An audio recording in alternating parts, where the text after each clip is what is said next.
तर same stock मार्केटमध्ये. तर स्टॉक मार्केटमध्ये सगळ्यात महत्त्वाची गोष्ट काय आहे की लोक 6 महिने, 1 वर्ष, 2 वर्ष, इव्हन 5 वर्ष नॉलेज घेतात आणि त्यांना वाटतं की मला स्टॉक मार्केटमधलं सगळं येतं.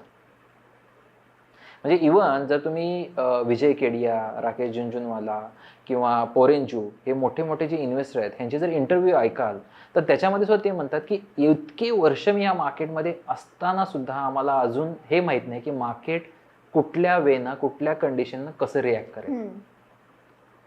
तर हे जर ते म्हणताय जे 20-25 वर्ष या मार्केटमध्ये त्यांनी काही प्रॉफिट्स काढलेले आहेत, काही स्टॉक मार्केटमध्ये त्यांनी एक मोठं असेट केलेलं आहे क्रिएट, ते म्हणतायत, तर आजकालचे जे इन्व्हेस्टर आहेत त्यांना तर हे नक्कीच शिकलं पाहिजे की स्टॉक मार्केटमध्ये आपल्याला एक वेळ देणं आणि त्या वेळेबरोबर आपल्याला एक नॉलेज घेणं खूप गरजेचं आहे.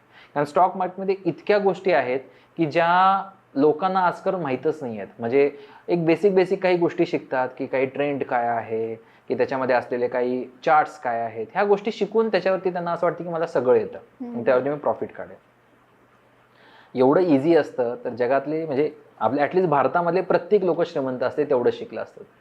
तर एक नॉलेज आहे, ते नॉलेज घेणं गरजेचं आहे. तेव्हा जेव्हा तुम्ही म्हणजे जसं गाडी चालवताना आपल्याला गाडीचं नॉलेज हवं आहे, लायसन्स हवं आहे, त्याच गोष्टी मार्केटमध्ये पण आहेत. कारण त्याच पद्धतीने तुमचं स्पीडही ठरेल मार्केटमधलं आणि त्याच्यामध्ये मिळणारा तुम्हाला नफाही ठरेल.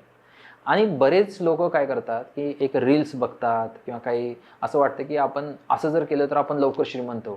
कारण 9 ते 5 या जॉबमधनं प्रत्येकाला बाहेर पडायचं आहे. त्यांना असं वाटतं की ह्याच्यातून बाहेर पडून मी स्टॉक मार्केटमधून भरपूर पैसा कमवेन आणि श्रीमंत होऊन जाईल. पण रियालिटी तशी नाही आहे. क्विक मनी हा सगळ्यात मोठा ब्लस्ट आहे किंवा मी असं म्हणेन की सगळ्यात मोठी अशी गोष्ट आहे की जी लोकांना स्कॅममध्ये घेऊन जाते. आणि आता सुद्धा तेच होत चाललेलं आहे की ऑप्शन्स, ट्रेडिंग्स असे काही ग्रुप्स बनलेले आहेत की ज्याच्यामध्ये लोकांना दाखवलं जातं की महिन्याला तुम्ही 3%, 5% किंवा 10% पर्यंत पैसे काढू शकता. तर ह्याच्यासारखं सगळ्यात मोठा स्कॅम कुठलाच नाही आहे.